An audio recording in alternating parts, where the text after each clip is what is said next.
So what we're working on today is insulating some walls. These are 2x6s. These are 24-inch center, and I'm using some old school R19 Owens Corning fiberglass. Now I need to start out with saying I'm not a builder. Okay, I'm a jack of all trades, master of none, but I do know a few things. So I'd like to share with you guys the proper way to put fiberglass batts in between stud walls. Now these are 2x6, so you want to make sure that when you buy your insulation that it is for 2x6 depth. If you have a frame out that is 2x4, they will be a little bit thinner, and it'll specifically say it's for 2x4. The newest stuff on the market is that NOF recycled material has a lot less glass in it. It's a lot less dangerous. I happened across an unbeatable deal on some of this old pink fiberglass that one's Corning. So I want to tell you ahead of time, you cannot get enough protection when you're using this stuff because it is fiberglass and it puts off a lot of tiny glass particles. I'll try to capture that in the film a little bit later, what that glass looks like going all over the place when you open up a piece of this insulation. So to start with, you want to get you a mask. If you can get a respirator, better, but I'm using these N95. You can get them in the building section of your local Home Depot, Walmart, whatever. Make sure you got one that'll crimp tight around your nose. And it is also preferable, so I apologize for the audio, but it is also preferable that you wear a pair of goggles too, because what I have learned working with this stuff is that I have itchy eyes when I'm done. I'm not using goggles, but you should. The next thing you're gonna want is what I've already got on. You'll notice long sleeves, and you'll see it has dust. I don't know if you can see that dust, but it's got dust all over my jacket. And then get a pair of these gloves. These right here, these are really good. These are called Gorilla Grip. You can get these just about anywhere. And you'll want something that covers the gap between your hand and your wrist. Otherwise, you'll be doing this all night long. Side tip, a friend of mine who's done this longer than me said that if you do get that insulation all over you, he said, when you get in the shower, go cold shower first, closes your pores, and you can rinse all that glass off of you, and then you want to go take your hot shower after that, okay? You'll also need one of these, a box cutter blade. You could use any one. You could use the flip out type. Now these pieces here I don't have to cut, but this is what you'd use to cut if you needed to. And then I use 5/16 Arrow T staples. And I don't, let's see if you can see this in the frame. This is a DeWalt staple gun, and this is the best one I have found yet. All right, this one requires, I'll just give you an idea. This is made out of carbon fiber. And you know how if you've ever used a staple at length, by the way, I'm not endorsed by DeWalt, but if DeWalt wants to send me some free tools, go for it. But most of these staple guns, when you're done by the end of the day, the inside of your hand is wore out. I want to show you how easy it is to drive a staple with one of these. I'm going to put it on the stud, thumb.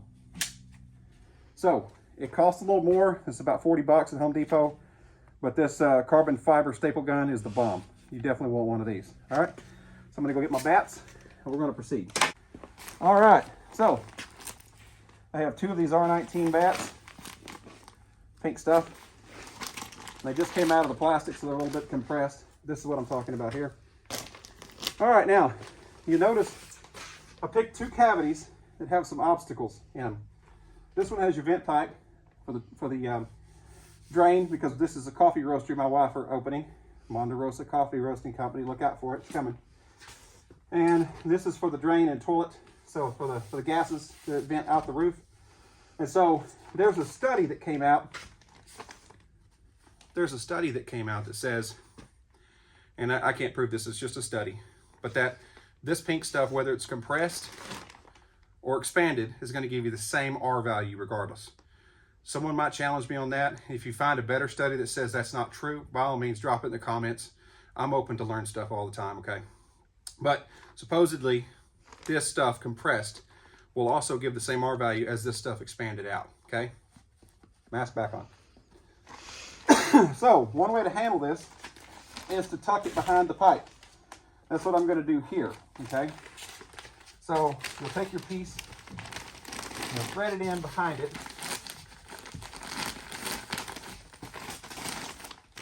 Takes a little bit of effort.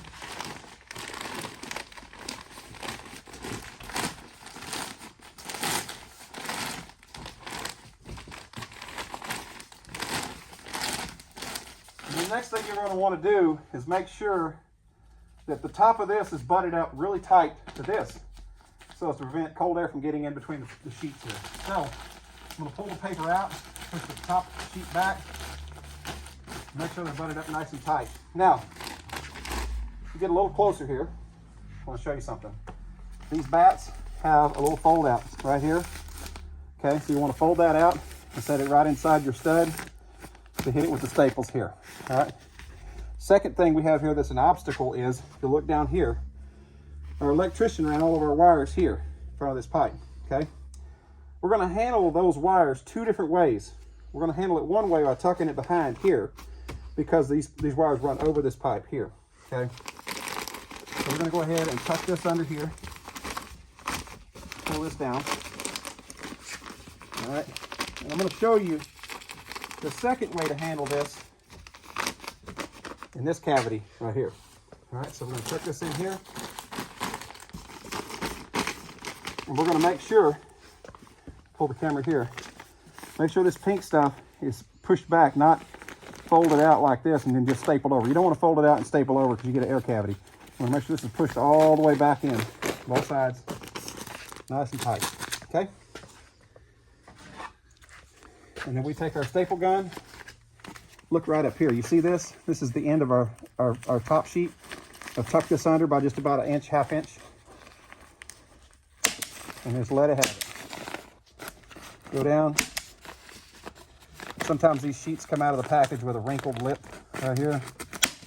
You go ahead and pull that out. Staple it on in. And when we get down to the bottom here,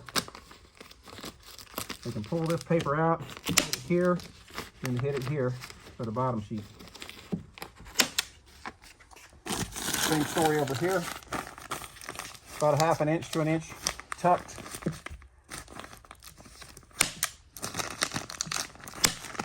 The idea is to prevent every spot cold air can get into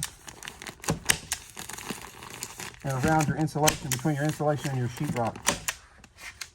All right, it's not going to be perfect, but it's going to work.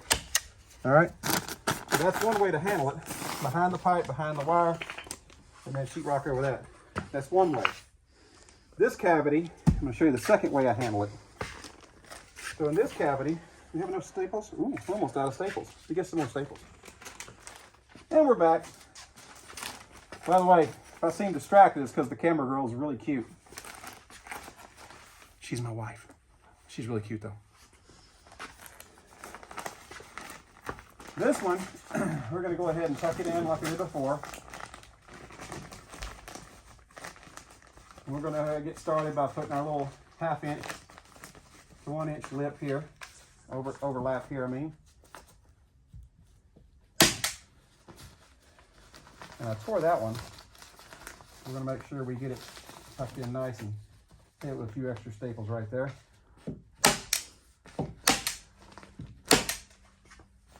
Pull that up and over. Same story over here.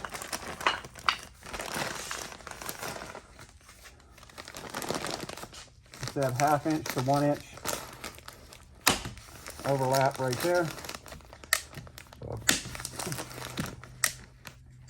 And if you live in a really cold climate, you can always come back and put some tape on the seam if you want to. I think it would just depend on where you lived. All right, so we're going to go down. We're going to hit this. Some would say I'm probably putting too many staples, and others are going to say I'm not putting enough. You put as many staples as you feel necessary to hold this stuff in the wall. All right, and then here we come to what to do with this tail, okay? Now, the wire is a little further out in this cavity than it is in this cavity here because of this pipe, all right? Coming around this pipe. So, oh, and I drew lines here, just an FYI here, to remind us when we sheetrock not to put any screws here, all right? How to get around this bundle of wires here. This stuff comes apart very easily, and this is why you need a mask on, okay? See how these layers, how it kind of expands out, almost like fur? You're gonna wanna come 2 or 3 layers in, all right? You're gonna pull just like that. And this is where if you didn't have a respirator on, you'd be sucking in all kinds of glass. So you definitely don't want to do this without a mask, okay? I can't say that enough. And you want to push this in behind the wire bundle. So what you got effectively is a pillow behind the wire, a little bit of an air gap. And as we know, layers is a big deal in staying warm, even when you're wearing clothing. Kind of works the same with a building, at least my understanding. We got a pillow, so we got sheathing, pillow of insulation, wiring, and then that pillow that we peeled off the face there, 2 or 3 layers deep, come down, staple in front of the wire,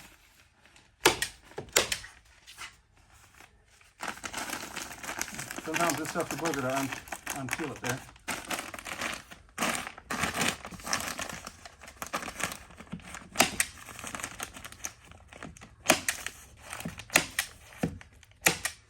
All right, tuck all this in. Look at that. So, 2 different ways to handle a cavity. Both of these, according to the research I read, are going to give similar R values. Now, I'm in Arkansas, so we don't get very cold winters. So, we get very hot summers. Wait for that glass to subside a little bit. We get very hot summers, and so this is going to come into play when it comes to air conditioning. We don't want to skimp on insulation, even in a warm climate, because then it costs us more on the electricity when it comes to AC. And now you see the reason for the marks. When I've got this insulation here, you can't see where the wires are in here. So when you come to drive sheetrock screws, heaven forbid, you drove one into here and hit these wires. So I drew a mark here and here, and a mark here and here. I did it all around the building, so when the insulation in the wall is complete, and we're going to put our sheetrock screws in, we don't drive a screw into a wire. All right. So drop a comment. Let me know what you think. Give us a subscribe. We're a little bitty YouTube channel trying to become something big. And I did drop a hint earlier about a coffee roasting company. We'll put a link to that in the description as well. But we're Monderosa Coffee Roasting Company. This is our new building, and we are excited. So we got a lot more work to come. Hopefully I can do some more how-tos. And you guys that are really smart in this stuff could drop some comments and educate me some. Thank you guys for watching. God bless.